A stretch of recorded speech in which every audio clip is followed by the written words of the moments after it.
Amigos, un gusto como siempre saludarles. Bienvenidos a Justicia Electoral a la semana, un programa del Tribunal Electoral del Poder Judicial de la Federación. Hoy estaremos platicando de un tema que seguramente les va a interesar. Las sentencias relevantes de la Sala Regional Toluca, proceso electoral 2014-2015, y está con nosotros aquí también en el estudio el magistrado Juan Carlos Silva Adaya. Él es precisamente el presidente de la Sala Regional en Toluca, y te saludo con mucho gusto como siempre. Muchas gracias una vez más por acompañarnos. Gracias, Lupita. Un saludo a tu audiencia y mi gratitud a ti por invitarnos a participar en este programa de Justicia Electoral a la semana.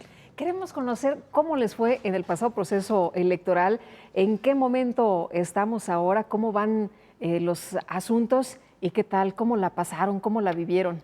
Bueno, lo que debemos precisar primero es que se trató de una elección concurrente. Se lleva a cabo, por una parte, la elección de diputados de la Cámara de Diputados del Congreso de la Unión. Se renuevan sus integrantes, que son 500, 300 por el principio de mayoría relativa y 200 por el principio de representación proporcional. Y en cada una de las salas regionales de las circunscripciones, que somos 5, Guadalajara, Monterrey, Jalapa, Distrito Federal y Toluca, que es donde estamos, se conocen de elecciones, en el caso de Toluca, de elecciones locales. En el caso de Toluca son la elección de Colima, que fue una elección total, gobernador, los 10 ayuntamientos municipales y los integrantes de la legislatura del Estado, 25. También la elección del Estado de México, que solamente fue de diputados a la Cámara local, que son 75, y los 125 ayuntamientos municipales, y también lo del Estado de Michoacán, en donde se renovaron los 113 ayuntamientos municipales y también la legislatura local. En el caso de Hidalgo, que también está comprendido en la circunscripción, pues no hubo elección local. Entonces, esta cuestión le imprimió una mayor complejidad al proceso electoral. Así en las otras circunscripciones, que fue lo que se presentó en este proceso. Y es un proceso larguísimo, sobre todo si tenemos, y complicado, presente, que se trata de la puesta en práctica de una muy reciente reforma constitucional, la del 2014, y una reforma legal, nuevos ordenamientos con nuevas facultades para el Instituto Nacional Electoral, los institutos electorales locales, los tribunales electorales locales, y para el Tribunal Electoral, en especial para la Sala Regional Especializada. ¿Cuál dirías tú fue uno de los casos más difíciles de resolver? Pues creo que de los casos más difíciles podría mencionar dos. Uno sería la cuestión esta de la puesta en práctica de la perspectiva de género para la selección de las candidaturas en la legislatura local en el Estado de México.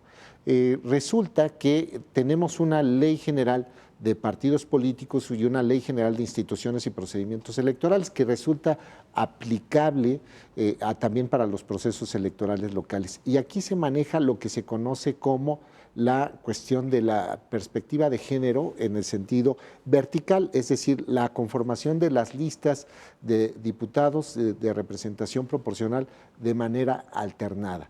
Y luego también otra cuestión que se habla también de la cuestión de la perspectiva de género desde el punto de vista material, que las candidatas y los candidatos exista cierto equilibrio por cuanto a que sean registrados en distritos electorales uninominales ganadores y que no todo se concentre en un solo género.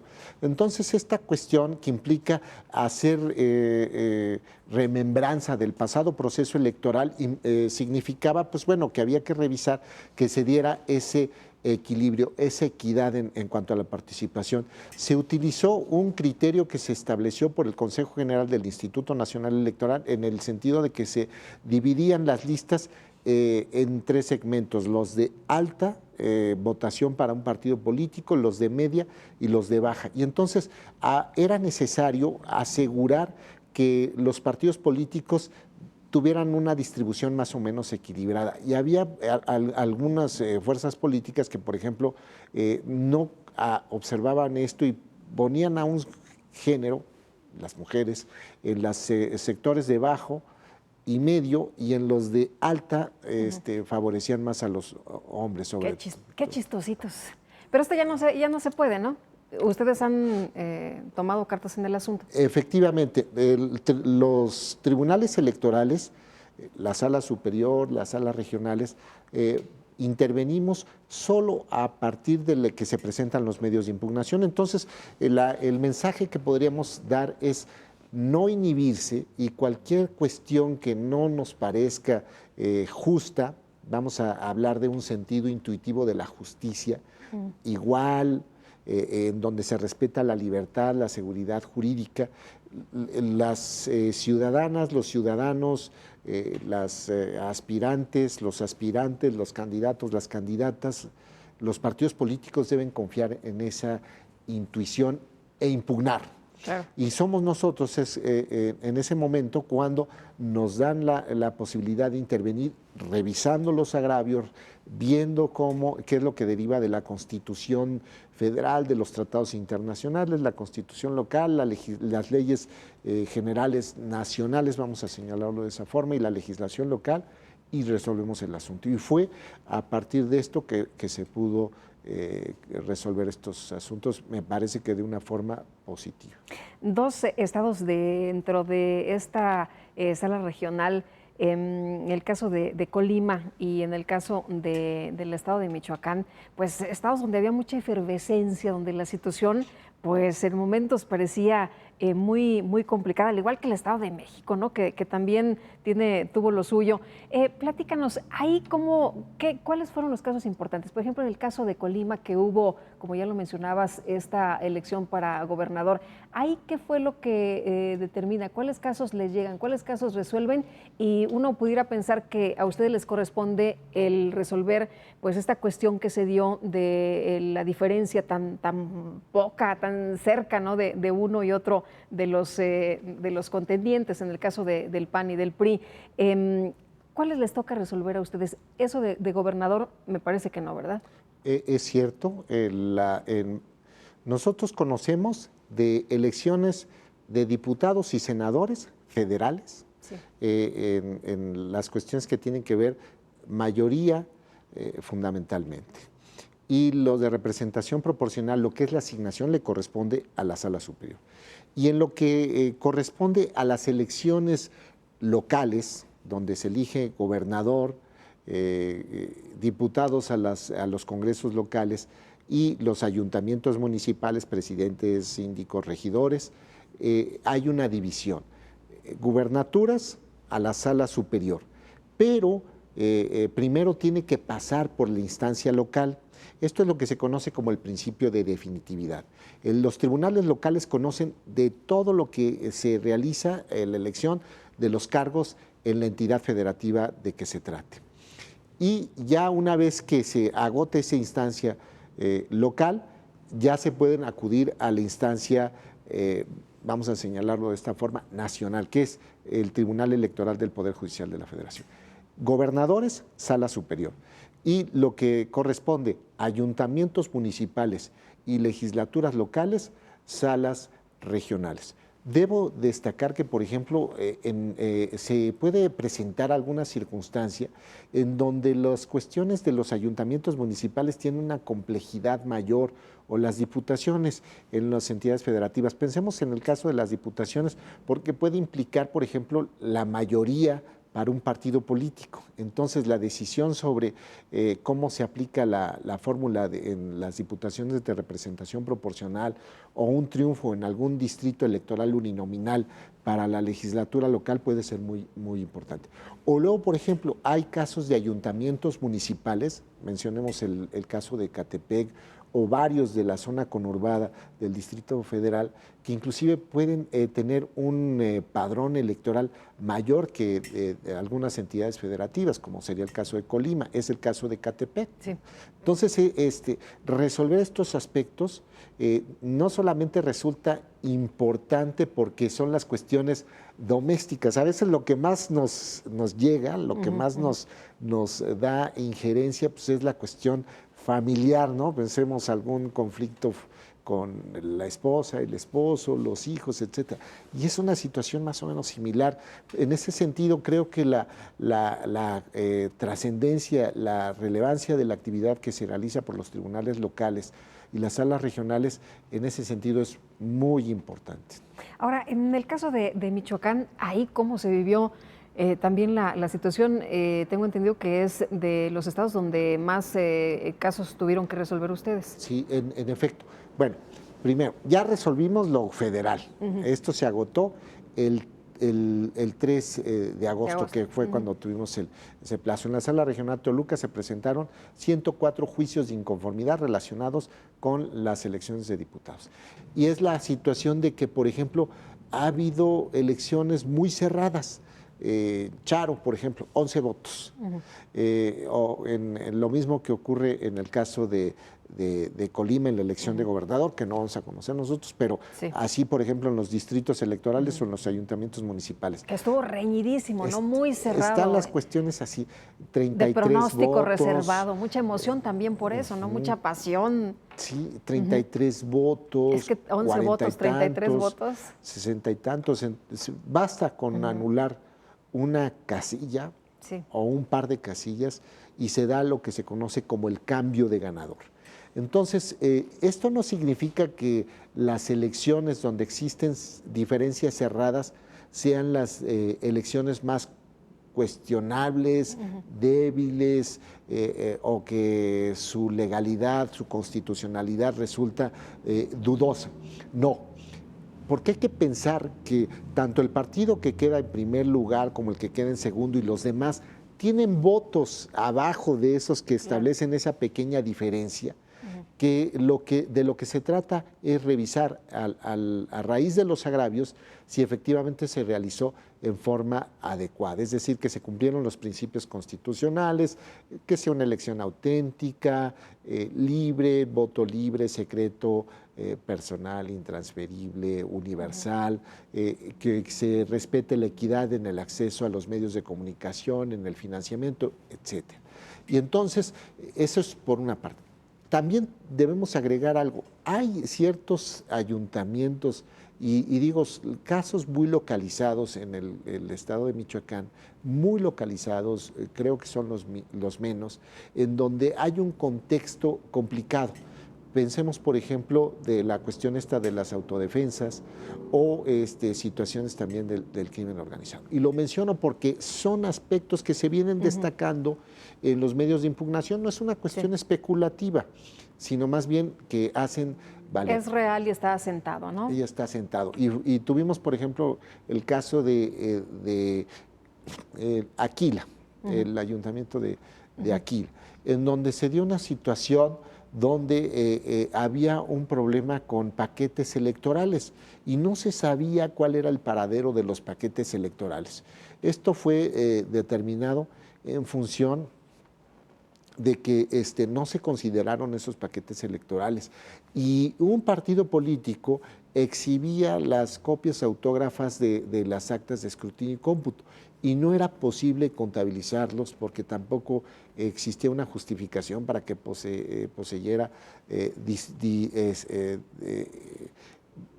actas con distintas caligrafías, por ejemplo, o datos, ¿no? Que eran, algunos podrían decir, eran diferencias mínimas. Oye, pero si es una copia con calca, pues bueno, no se justifica.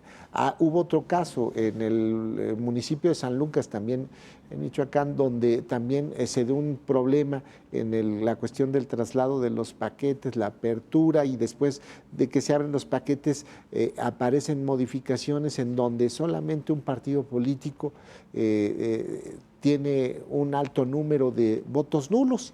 Y entonces, pues bueno, en la sala llegamos a la conclusión de que no era admisible esta situación, no estaba justificada, y nos fuimos con los ejemplares de las actas de escrutinio y cómputo. Entonces, son situaciones que se vienen presentando. Hay otros ayuntamientos municipales en donde ya me ha tocado, en los que se conoce como los alegatos verbales, los actores políticos, tanto partidos políticos, candidatos, ganadores, perdedores, en fin, tienen la posibilidad de buscar a los magistrados en la sede de la propia sala regional y platicar con nosotros. Sí. Y ya hubo 2 casos en donde me han referido cuestiones que tienen que ver con su seguridad personal. Entonces, estos datos no deben tomarse a la ligera, sino con toda seriedad, para precisamente asegurar primero lo fundamental, que es la integridad y la vida de las personas. Claro. Eso por una parte. La otra cuestión es el que se pueda respetar y cumplir las determinaciones que se adopten por la Sala Regional Toluca. Y finalmente, pues está también la cuestión que está asociada con la seguridad del personal de la sala y de las propias instalaciones. Bueno, esto fue el caso de Aquila, y bueno, pues bueno, sí, se toman las medidas. Oye, en el caso de las competencias, cuando está muy cerrado, decías, a veces hay 11 votos de diferencia, pero bueno, sabemos que en las elecciones pues se ganan y se pierden, así sea por un voto. Por un voto, efectivamente, y la cuestión es, no es que sea ese voto el voto que tiene que ser legal, no, tienen que ser ajustados a la Constitución todo el proceso electoral, dependiendo de lo que se esté impugnando. Entonces, no es que es más cuestionable, no, eso es lo que tenemos que hacer. Nosotros tratamos, mis compañeras, la magistrada Marta Concepción Martínez Guarneros y María Amparo Hernández Choncuy, así como el de la voz, es una constante el realizar el trabajo en forma muy cuidadosa. Y es mayor la responsabilidad que tenemos, sobre todo en estos procesos donde existen diferencias muy cerradas. Hubo otra elección en el municipio en el Distrito Electoral Federal de Zacapu, en donde, que tiene que ver también con la elección municipal de Los Reyes, en donde hice varios requerimientos, porque lo que estaba cuestionándose era la integración de la mesa directiva de casilla por un servidor público con mando directivo. Y entonces había información contradictoria, algunos que sí tenían funciones directivas y otros que no, que provenían de la propia autoridad municipal. Y entonces ahí dije, bueno, para salir de cualquier duda, hay que requerir el mayor número de elementos. Y se llegó a la conclusión, lo de Zacapu, que el Distrito Electoral Federal, que no tenía ese cargo y debía preservarse la votación. Como eso puedo referir a algunos otros, ya te había destacado lo del traslado de paquetes. Sí. Hay otros asuntos muy interesantes, por ejemplo, los que fueron presentados por el Partido del Trabajo, el Partido Morena y el Partido Humanista. En el caso del Partido del Trabajo y el Partido Humanista, se hacían valer cuestiones que estaban relacionadas, en el caso del Partido del Trabajo, fundamentalmente con nulidad de votación recibida en casillas y nulidad de la elección. Y tenía como un propósito muy visible el poder abatir la votación para efectos de la conservación de su registro como partido político nacional. Y en el caso del Partido Humanista, fundamentalmente la nulidad de la elección, también por esta cuestión asociada a la preservación de su registro. Pero lo que así se dijo en los juicios de inconformidad que se resolvieron, el juicio de inconformidad no tiene por objeto el revisar si un partido preserva o no su registro. Esa es una determinación ulterior que se adopta por el Consejo General del Instituto Nacional Electoral, pero una vez que se ve que se hubiera reunido ese porcentaje del 3% de la votación como mínimo.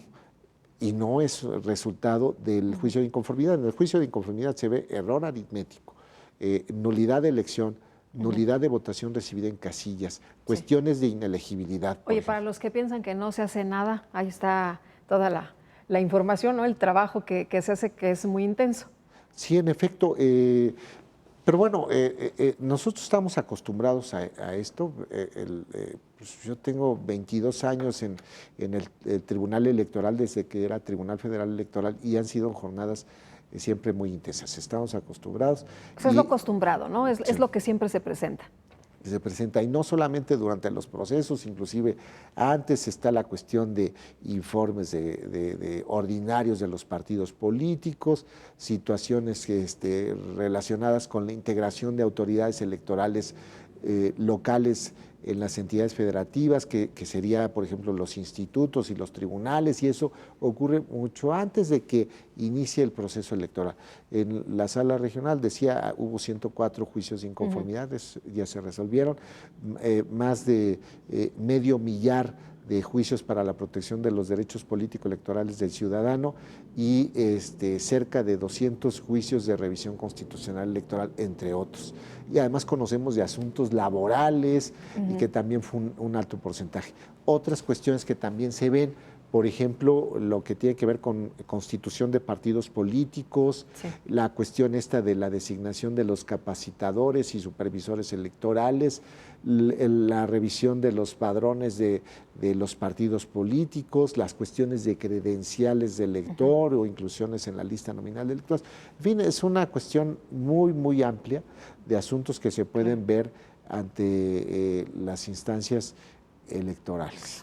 Y ya prácticamente para irnos te quisiera preguntar sobre esta ley general del sistema de medios de impugnación, que también preguntaba en el programa anterior a Janine Otálora, sobre la necesidad de reformar. ¿Tú crees que esto tiene que suceder? Creo que sí es necesario, sobre todo porque tiene que verse una cuestión, que tienen que sincronizarse de una forma muy armónica, y subrayo armónica, muy acompasada, la cuestión de la fiscalización de las actividades de pre-campaña y de campaña, con la cuestión de los juicios de inconformidad cuando se hacen valer nulidades por rebase de topes. Resultó, voy a ilustrarlo de una forma, y fue algo que vimos en la sala regional Toluca, que había medios de impugnación en la instancia local, relacionados con, vamos a decir, ayuntamientos municipales. Medios de impugnación en la sala regional Toluca y medio de impugnación relativo a lo de los topes de las precampañas. Entonces, mientras que en la instancia local y en la sala regional estábamos viendo cuestiones que tenían que ver con el proceso interno de selección de candidatos, por acá la sala superior estaba viendo el recurso de apelación donde se había dicho que ciertos candidatos perdían su derecho a ser registrados o se les cancelaba el registro. Y entonces era una situación en donde no había un mecanismo como para que se atrajeran los asuntos, por ejemplo, previsto expresamente, o para que nosotros detuviéramos nuestra actividad. Entonces fue más una cuestión pragmática en donde nosotros, en la sala regional Toluca, detuvimos la resolución de los medios hasta en tanto se resolviera la cuestión de la situación esta de la precampaña. Y la otra cuestión, que tiene que revisarse aquellas circunstancias en donde se den sanciones a partidos políticos por el comportamiento durante el desarrollo del proceso electoral. Y cómo esto puede trascender para efectos de la situación del proceso, ¿no? Vimos, por ejemplo, la cuestión esta de si se le suspendía un día de campaña a determinado actor político y cómo después esto pudo comunicarse o trascender a los resultados electorales. Esto es muy importante y también cómo me permitiría agregar la cuestión esta de las redes sociales. La situación de las redes sociales es una cuestión que está en construcción. Nosotros estamos viendo cómo, por ejemplo, el Facebook, a partir de los agravios que nos hacen valer, o Twitter, o algunos otros mecanismos, pueden incidir en los procesos electorales. Pero lo mejor es que se trate de una solución técnica, que nos vayamos anticipando a los problemas. Es una cuestión que yo decía ritual, que a la conclusión de todo proceso electoral federal viene una nueva reforma. Y me parece que esta reforma está llamada a atender todos estos agravios que por lo menos manifestaron 3 distintos actores políticos, si no es que 4 o un poco más, sí, respecto de la forma en que se venía conduciendo otra fuerza política en el proceso electoral. Esto me parece que no puede ocurrir más y no debemos dejar cabos sueltos y debemos, si ya vimos el problema y no está gustando y se considera que esto, por lo menos desde la perspectiva de los actores políticos, vulnera el principio de equidad en la contienda electoral, tiene que remediarse y me parece que tiene que ser una solución legislativa. Las reformas legislativas implican un aspecto muy importante: el consenso de los distintos actores políticos. De esa manera se legitiman esas reformas y creo que es necesario que se realicen las reformas correspondientes para que estas situaciones no se repitan más. Muy bien, pues con esto terminamos, si te parece bien, Juan Carlos, agradeciéndote como siempre el que puedas platicar con nuestros amigos del auditorio. Muchas gracias, Lupita, a ti y a tu amable audiencia. Me da mucho gusto, como siempre, poder recibirte aquí en este espacio. Hasta luego. Y muchas gracias también a usted por habernos acompañado. En nombre de todos mis compañeros de Justicia Electoral a la semana del Tribunal Electoral del Poder Judicial de la Federación, le doy las gracias, le deseo que la pase usted muy bien.